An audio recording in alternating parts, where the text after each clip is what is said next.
What's going on, everybody? It's your boy, the Uncrowned Otaku, and we talking about Demon Slayer today.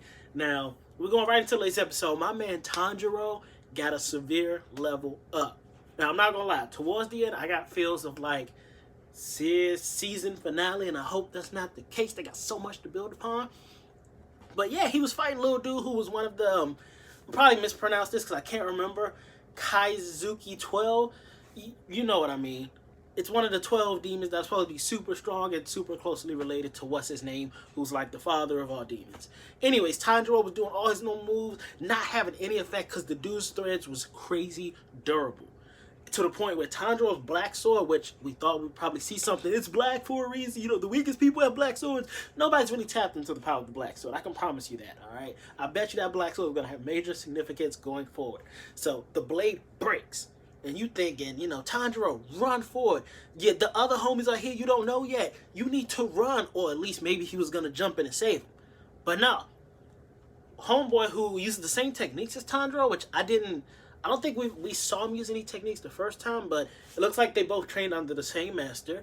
So he saved Boarhead. I'm going to just call people what I know. He saved Boarhead, who was about to be leveled by the father demon. And like, y'all saw Boarhead, he was having real trouble with the father demon. Couldn't cut through him, and when the father demon finally shed his skin and evolved, Boarhead was pretty much dead. He, in his mind, he was like, I can't beat him, and then he heard Tanjiro's voice, and that kept him alive for a little bit, but nothing he did was affecting this dude. And then my man comes out of nowhere, one slash, bow, his arm is gone. Next slash, water wheel, bow, his head's gone.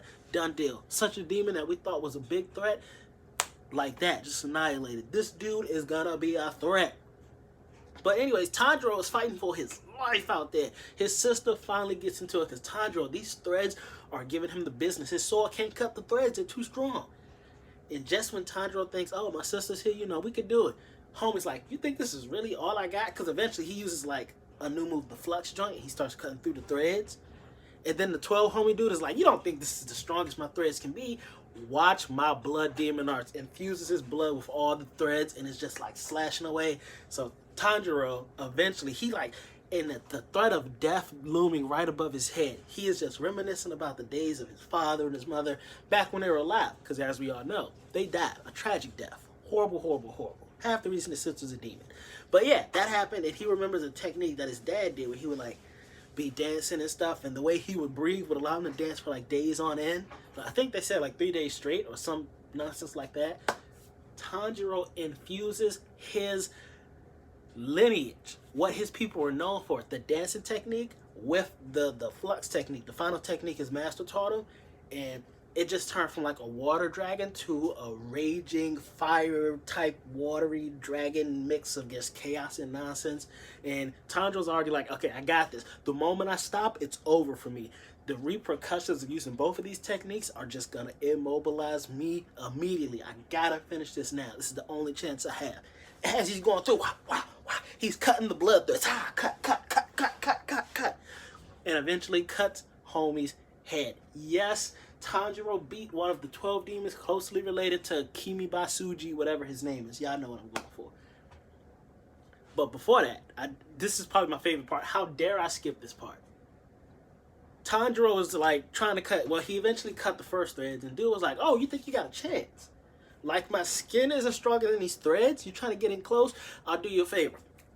Let's go. Walks up to him. Tanjiro tries to cut his neck. Doesn't affect him. And dude's like, watch this. Bow, bow, bow. Goes straight fisticuffs. Gives Tanjiro all kinds of black eyes. It was crazy. Ties his sister up and is like, she's going to be my sister. I'll kill you. She'll be my sister. And I'll just, using the force of my power, I'll use fear to make her love me and have that connection that you guys had. He was gonna take his sister, and that's where he went wrong. Tanjiro cut his neck off. I don't think he's dead. This is gonna sound crazy, but I think for those 12 demons to be so powerful, he's got to have a technique where even though his head's cut off, he's not necessarily dead yet. We'll see in the next episode.